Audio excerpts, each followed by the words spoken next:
Assalamualaikum warahmatullahi wabarakatuh. Pemirsa, Tukang Falak, the best horror movie in Indonesia. Setiap saat pajak mengintaimu. Ini kata Bimo Arjuno di posting kemarin, pemirsa, menanggapi satu respon tentang pernyataan dari Sri Mulyani yang membuka opsi gaji guru tak ditanggung negara. Sing nanggung sopo Sri Mul? Rakyat.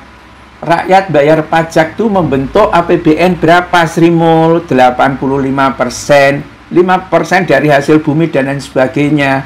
Kok kamu minta guru itu dibayar lagi oleh rakyat? Terus kamu ngapain? Ya kan? Nah, ini apa yang dinyatakan Sri Mulyani ini, pemirsa, memancing reaksi yang luar biasa kerasnya. Ini kata Burmain PUBG. Karena dia dulu masa sekolahnya yang didik itu anjing.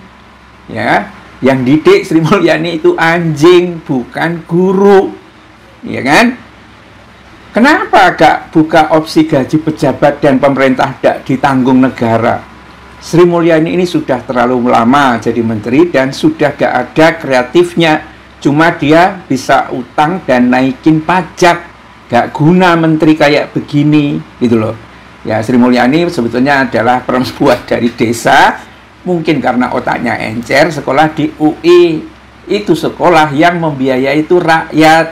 Ya kan? Dosen-dosennya dibayar ya oleh pajak. Lah terus kemudian dipungut rakyat lagi. Ya, ini kalau ngomong Sri Mulyani ini otaknya kelihatannya memang sudah error. Mungkin karena memang beban yang dibebankan pada Prabowo, dan kita tahulah Prabowo ini kan happy-happy aja dengan teman-temannya kan. Ya. Seharusnya Sri Mulyani ini sedikit bicara kepada Prabowo. Pak Wo, sampean iki wis tuwa. Udahlah, menteri-menteri yang nggak guna itu disingkirkan aja, ya kan? Happy-happy seperti itu, tapi menindas rakyat saya ini yang akhirnya dinyinyir terus oleh rakyat. Gitu dong, berani gitu loh. Ya, masa sih menteri sudah tua seperti itu, udah makan garam dan lain sebagainya, nggak berani? Curiga kita jadinya. Kenapa orang itu tidak berani dan selalu menurut? Biasanya karena ada kasus-kasus korupsi. Semua orang yang punya kasus korupsi nyata seperti penggelapan dana sampai 300-an triliun yang ditemukan oleh PPATK di Kementerian Keuangan sampai hari ini kan nggak jelas tuh, ya. Padahal tempo hari diungkap sama Mahfud MD, nggak jelas tuh. Kalau dilacak kembali kena kau Sri. Mungkin karena itulah ya rakyat yang sekarang menjadi mainan dihisap darahnya. Ini seperti gambar ya yang dibuat ini menjadi kayak suster ngesot. Dia makan terus tetapi dia growong itu loh. Jadi nggak akan ada habisnya untuk bisa menghisap dananya rakyat. Tuh pemirsa, ini berita-berita yang luar biasa tentang apa yang dilakukan oleh Sri Mulyani itu ya. Nah, kok ngapain rakyat harus mempertahankan pemerintahan kayak beginian sih? Nggak bisa berbuat apa-apa, terus membebani rakyat aja kan?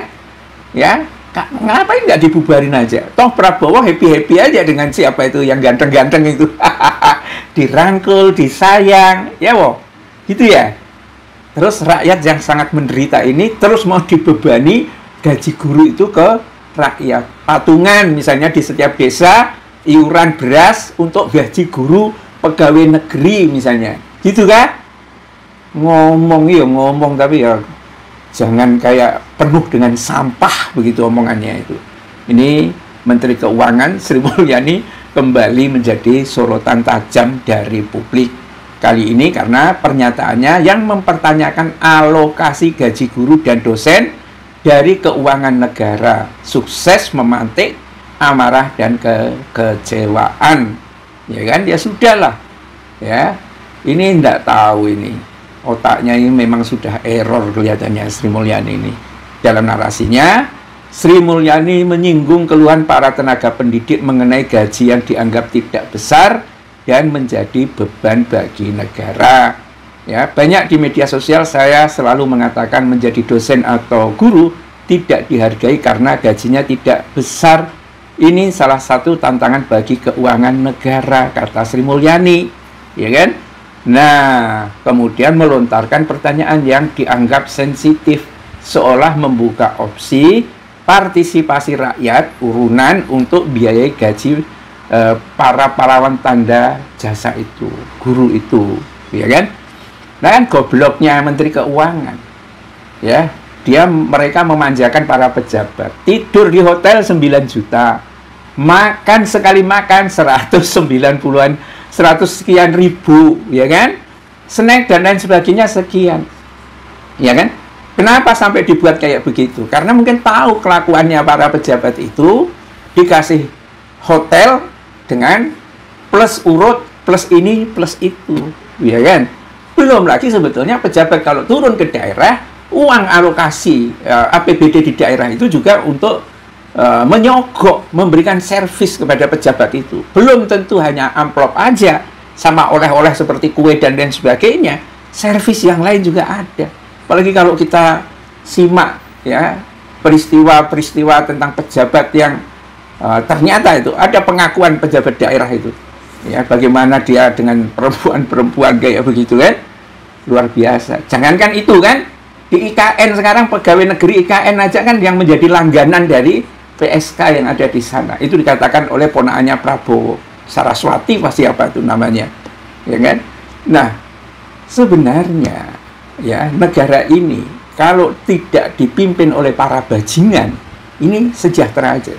Tetapi karena otak para bajingan atau otak yang sudah error karena setan itu memang selalu ingin membuat kesenjangan. Karena dengan kesenjangan itulah akan ada iri hati, kemudian terjadi konflik sosial. Seperti itu, gitu kan.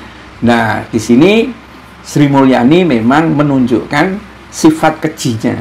Ya, karena itu digambarkan oleh sejumlah netizen, dia digambarkan seperti vampir yang punya taring, kadang-kadang ada darahnya di taringnya dan lain sebagainya. Tetapi namanya Sri Mulyani sudah nggak mempan yang kayak gitu itu. Pokoknya saya harus mengabdi betul kepada bos. Rakyat, urusannya rakyat itu sendiri. Billahi taufiq wal hidayah. Assalamualaikum warahmatullahi wabarakatuh.